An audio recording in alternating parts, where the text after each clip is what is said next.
Mayor Bongani Baloyi has briefed council and the media on Midvaal Municipality's state of affairs.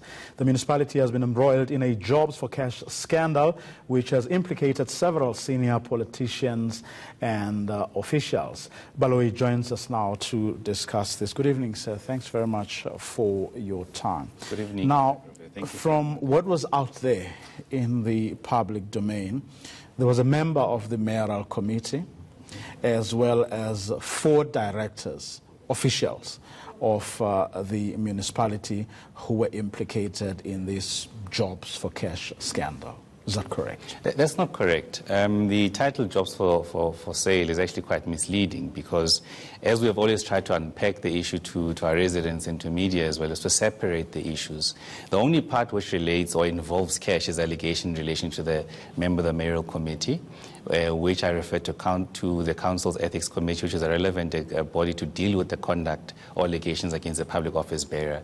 Now, in relation to the senior managers, it does not relate to any money exchanging. However, for them, it relates to the allegation of irregular appointment and appointing individuals who did not meet, and some still don't meet the criteria for those jobs that they hold. And some of them weren't even interviewed for the jobs. No, that's not correct. There was interview processes. So let me just break it down a bit further so we understand the issue and the context. There's an allegation, in fact, there's 3 senior individuals whom there's allegations on at this point in time. That is the deputy municipal manager, that is the municipal manager, and the chief financial officer.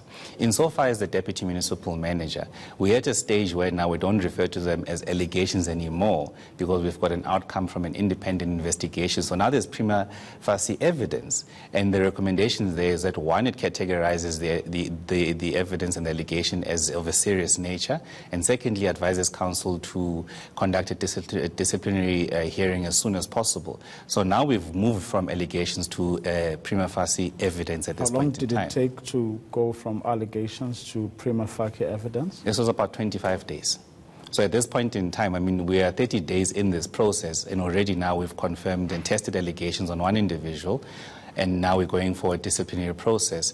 And now we're waiting for the outcome of the independent investigation on the municipal manager within the next 2 days, and the chief financial officer the following week thereafter, or the week after the Good Friday long weekend.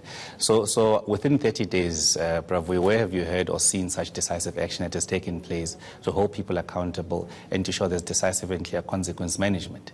Well, we should be appalled at the fact that it happened in the first instance, because all of you were there and supposed to play your oversight role, isn't it?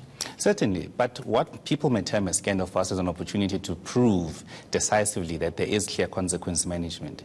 And in the whole body of literature around management, there's a reason why there's a terminology called consequence management. So it implies that when people are not doing what they should have done, those who should do something about it must act decisively. And that's what we've done. And there's a clear division between and understanding and separation between politicians and administrations. Politicians don't appoint anyone. It's the role of the administration to do so. And where we find incidents such as this, which comes from a whistleblower, we must act decisively. And that was what we have done, because we insist on this accountability, not just on those who are below various levels and also those who are at the top echelons in the municipality. There must be accountability for all of us. Well, hopefully this period has also taught you that as much as consequence management is important, because the reason we're here as a country right now with all the problems we're facing is because, as you correctly point out, there's no consequence management. But equally important is, of course, vigilance to actually make sure that these things don't even happen. Certainly. What is also showing us is that as council broadly, and this is what council unanimously agreed on, is that we must scrutinize more of a number of these things. And one of the things we engage on council is the powers afforded or given to the executive, in fact, the mayoral committee through systems of delegation. We must reapply our minds on that, because I raise an issue that there's actually the grey area which we must deal with, and also we have not kept up to recent legislation. So that effectively means council has ceded its responsibility to the mayoral committee, what in law should not have happened in any case, and this is quite historic as well.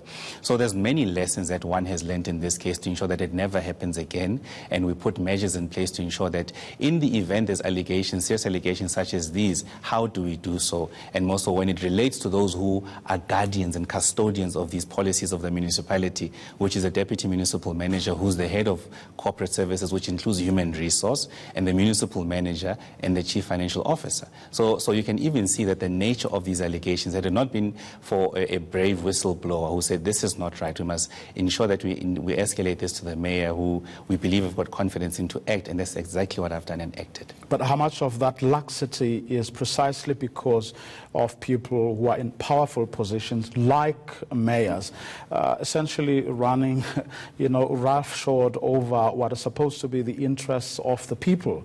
In reality, in other words, you got there because you willed a great deal more power than your ordinary councillors, so you don't really listen to them, you do as you please. I'm not saying you personally. Correct. But the statement assumes that the mayor is the one who appoints. The mayor is the one who signs off on various things that bind the municipality, which is not the case. That's why you've got what we call an accounting officer, who's held responsible for the performance of the entire municipality, who council delegates authority to, and there's managers who report directly through to them.